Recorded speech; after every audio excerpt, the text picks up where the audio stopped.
నేను దేవరగారి ఎక్స్ఎమ్మెల్యేను ఆలోచన. మేడం ఈ భూత్పూర్ మండలి అస్నాపూర్ వచ్చినామమ్మా. రాత్రి వర్షం పడి మొత్తము సంచులు మొత్తం మునిగిపోయినాయి. ఈ భూత్పూర్ మండల్ అస్నాపూర్ చేపల్లి 2 విలేజ్. ఇక్కడనే ఈ ఐకేపీ సెంటరే ఉంది అస్నాపూర్లో. అయితే ఇప్పుడు ఏ రైతు వరి ధాన్యం మొత్తం మునిగిపోయిందో శ్రీనివాసులని అతను చెప్పేది ఏంటంటే, ఈ అస్నాపూర్లో ఎవరైతే ఐకేపీ సెంటర్ ఉండడో వెంకటయ్య అని, అతను దాదాపు వారం రోజుల నుంచి ఎత్తమంటే లారీ వస్తే కూడా సగం లారీ ఎత్తి పంపించేసి ఒక బ్యాగుకు 15 రూపాయలు అడిగిందట. నేను ఇయ్యను అనేసరికి ఒక లారీ వస్తే లారీలో సగమే పెట్టి సగం పంపించేసి, నేను ఇప్పుడు రైతు కంప్లైంట్ కూడా ఇస్తుండమ్మా, మీరు ఐకేపీ వాళ్ళని కూడా కొంచెం సీరియస్గా యాక్షన్ తీసుకుంటే ఇంకోసారి వాళ్ళు అటు ఆ పని చేయకుండా అవుతారు. ఇప్పుడు లారీ వచ్చింది, హాఫే నింపుకున్నారు, పైసలు ఇవ్వనందుకు వాడు మిగతాది ఎత్తకుండా వెళ్ళిపోయాడు. ఇప్పుడు అందరు రైతులు ఉన్నారు, ఇక్కడే ఉన్నా, నేను అస్నాపూర్లో. నేను మీకు వాట్సాప్లో పెడతాను మేడం అతని నెంబరు, సర్వే నెంబరు, ఎంత పంట వచ్చింది మొత్తం తడిచిపోయింది. కొంచెం సీరియస్గా తీసుకోండి. ఇప్పటికే దాదాపు ఇప్పుడు మనం ఈ టైంలో కాన్సన్ట్రేషన్ చేయకపోతే ప్రతి ఊర్లో తడిచిపోయింది. ఇప్పుడు మళ్ళీ అది తడిచింది ఇది తడిచింది అని సాకులు పెట్టుకుంటూ పోతే వాళ్ళు రోడ్డు మీద పడిపోతారు. ఇప్పటికే సగం మంది ప్రైవేట్ వాళ్ళకి అమ్ముకున్నారు. ఈ గవర్నమెంట్ మీద నమ్మకం లేక వచ్చేయలేదు సచ్చేయలేదు ఆ బోనస్ అని. కొంతమంది ఆ బోనస్ వస్తుంది అన్నట్లు ఆశతోటి ఆపుకున్నారు, కానీ లాస్ట్కు రెండింటికి మోసపోయారు. ఒకసారి మీరు కాన్సన్ట్రేషన్ చేద్దాం, మీరు వచ్చి పర్సనల్గా వచ్చిపో, ఈ శ్రీనివాసులతో కంప్లైంట్ తీసుకో, నువ్వు జిల్లాధికారులకు కంప్లైంట్. ఈ ఐకేపీ సెంటర్ ఎవడో వాడు వెంకటయ్య ఎవడో వాడి మీద ఇమ్మీడియట్గా కంప్లైంట్ తీసుకొని రైతు శ్రీనివాస్ చెప్తున్నాడు, సంచికి 40 కిలోల సంచికే 15 రూపాయలు అడిగిందంట. ఇయ్యనందుకే వీళ్ళే పెట్టలేదు. కంప్లైంట్ తీసుకొని జిల్లా కలెక్టర్కి పెట్టండి. ఇవాళ సడన్గా రాత్రి వర్షం పడ్డది. ఇవాళ అస్నాపూరు, భూత్పూర్ మండల్, అస్నాపూరు, షేర్పల్లి గ్రామాలకు వచ్చినాం. ఇలా రైతు శ్రీనివాస్ ఇక్కడే ఉన్నాడు, మిగతా రైతులందరూ కూడా ఇక్కడే ఉన్నారు.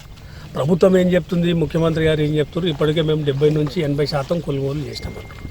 నిజంగానే కొనుగోలు చేస్తే ఈ గ్రామంలో ఇవాళనే 100 మంది రైతులు చెప్తున్నారు.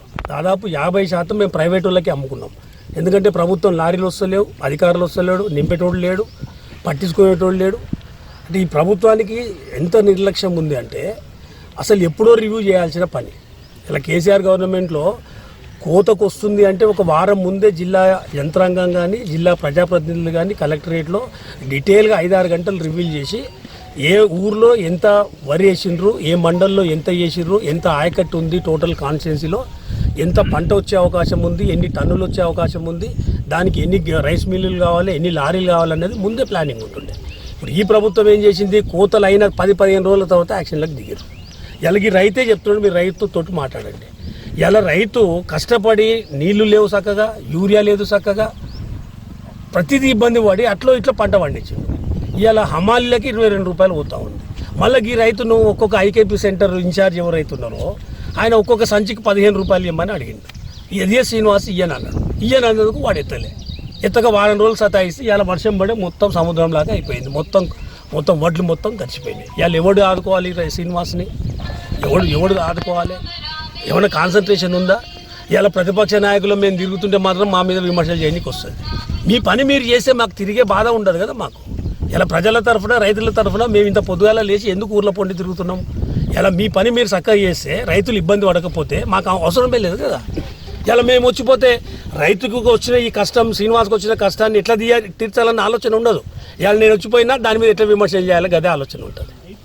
అందుకే ప్రభుత్వంలో ఉన్న పెద్దలు కానీ, జిల్లా కలెక్టర్ కానీ, ఇప్పుడు జిల్లా కలెక్టర్ గారితో మాట్లాడినా, ఒక ఐకేపీ సెంటర్లో ఇవాళ 22 రూపాయలు హమాలీకి ఇయ్యంగా కూడా 15 రూపాయల సంచికి ఎట్లా అడుగుతాడు? అంతే ఎంత కరప్షన్ అవుతా ఉంది పైనుంచి కింది వరకు. ఎవడు పట్టించుకునేటోడు లేడా? ఇంత అన్యాయమా?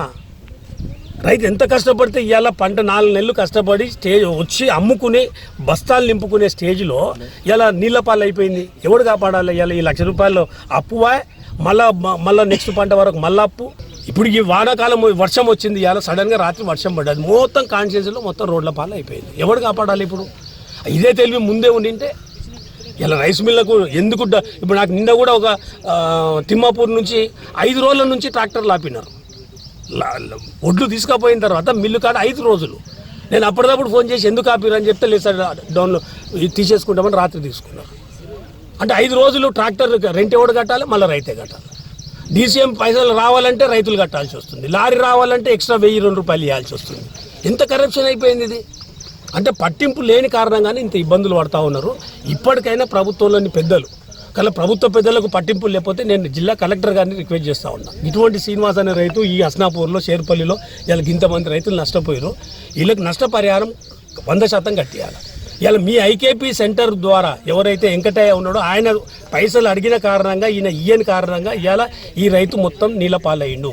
ఇమ్మీడియట్గా అతన్ని సస్పెండ్ చేయాలి. ఒకటి అటువంటివి ఒకసారి చేస్తేనే మిగతా కింది స్థాయి అధికారులు కరప్షన్ చేయకుండా ఉంటారు.